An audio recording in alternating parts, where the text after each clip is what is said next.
Hey guys, how's it going? Welcome to episode 3. It is Thursday the 7th of March. It's about 7:30 this morning. We're about to go into the pool and do a swim session. A second swim session of the week, which is another 2,500 metre session. It's a nice, I don't want to say comfortable session. There's short distances, but there's short rest, and there's a lot of volume in there generally. So it's quite a nice swim session. If I can find it and I can screenshot it, I'll put it on the screen. But yeah, we had some we had some news yesterday that might sort of half my training plan for the next couple of weeks at least. So I mentioned in the last episode that I had a bit of a calf strain or a bit of a calf niggle, and that seemed to go. And the last week or so, so it's Thursday today. Last Thursday, I started getting a bit of uncomfortable pain in the front of my shin, and it felt like a bit of a muscle pain. Nothing like a shin splint before. They're quite different pains or different discomforts. So I tried to run on it on Sunday just gone, and I got 30 seconds up the road, and it just was really uncomfortable. So I turned around, came back, didn't push the run, knew it didn't feel quite right. And my advice to anyone that's going through like injuries and such stuff is don't push it if it's hurting. So try to take my own advice, as frustrating as it is to not do that particular thing, obviously following that plan. Came back and just rested, had a little walk instead, and then tried to lay off the run until the Tuesday, which was obviously just gone the few days ago. So the Tuesday was meant to be like a 45-minute to an hour run. I did half an hour just to test how it was feeling. It was a little bit uncomfortable to start with, but it kind of warmed up and kind of eased off as we got into the run. And then it was okay on the swim generally. So felt it on like turns off the wall, things like that, and I didn't do much kicking work because it was a bit uncomfortable.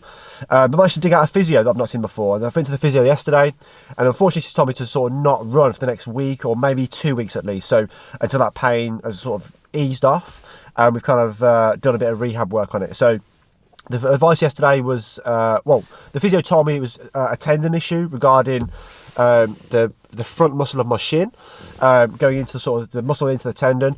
That tendon seems to be a bit inflamed. And instead of if you keep pushing the running or keep pushing the intensity on it, then it's probably going to get a lot worse, and recovery's going to be a lot slower. So if it was a muscular thing, it could heal in a couple of weeks. If it's a tendon, if you do any damage, it'll be a number of months. So the goal is obviously to not have that happen. So if it means laying off the running for a couple of weeks or a month or whatever, then I'm more than happy going to do that. So I'm going to stay off the run for the next week at least, the part that's uncomfortable is the muscle that flexes my foot up and points my foot down. So it's that kind of tendon that joins those movements together.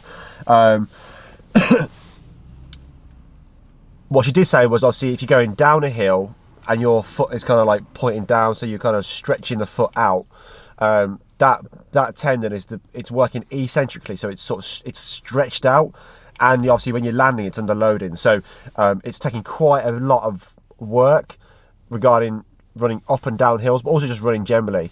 So I've been given some exercise to do, some rehab to start nice and slowly, some strengthening of that particular tendon and muscle, and then obviously maybe at the end of the week or the next week or so, introducing some skipping. If it's skipping pain free, introduce a slow sort of short distance run with the regarding time frame, and then just see how we go from there.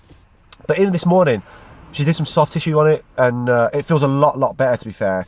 I've been walking around in my barefoot shoes. I also read that was a pretty good idea, rather than having a big spongy heel on a running shoe. So regarding barefoot shoes or lower drop shoes, I've started walking around and going to be doing some training in those as well. Even on the bike, I'll incorporate those sort of shoes. But yeah, the training plan's going to vary a little bit the next couple of weeks. So there's going to be no running this week, and I'm probably going to allow it next week, which is a bit frustrating because I was making some good progress and also really enjoying the run itself. So being outside in the fresh air, like I mentioned last time. So what we're going to do this time is, rather than focusing on the negative and not being able to do a run, I'm going to focus on the positive. And it gives me a chance to test out my road bike, get out actually on the road and in the bike for the first time, hopefully this weekend. Again, the physio just said kind of watch the intensity and watch how it feels the day after those movements regarding running and swimming.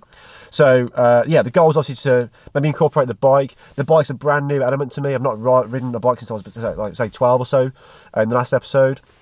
So the goal is obviously to increase my leg power, increase my leg strength, increase my endurance on the bike, practice fueling on the bike. There's all these different elements that I can turn into a positive. So it gives me a chance to kind of focus on those on that particular bike. Structure, food, training, strengthening, that kind of stuff. And then I can also incorporate a third swim. So I'm thinking about swimming on a Friday rather than a run on a Friday. So it gives me a chance to work on a little bit more recovery, strengthening those weaker areas, working on a bit of food and recovery, sleep, getting enough adequate protein, things which I'm already doing anyway. But all these kind of things, it's a bit of a lesson, obviously, to sort of slow down a little bit, maybe sort of start a little bit slower. The physio said that everything was going pretty well regarding my training. We talked through nutrition, we talked through lifestyle, and everything was pretty good. So sometimes these things just happen regarding, training. And obviously the downside to an Ironman training program is there's a ton of volume. There's a lot of hours.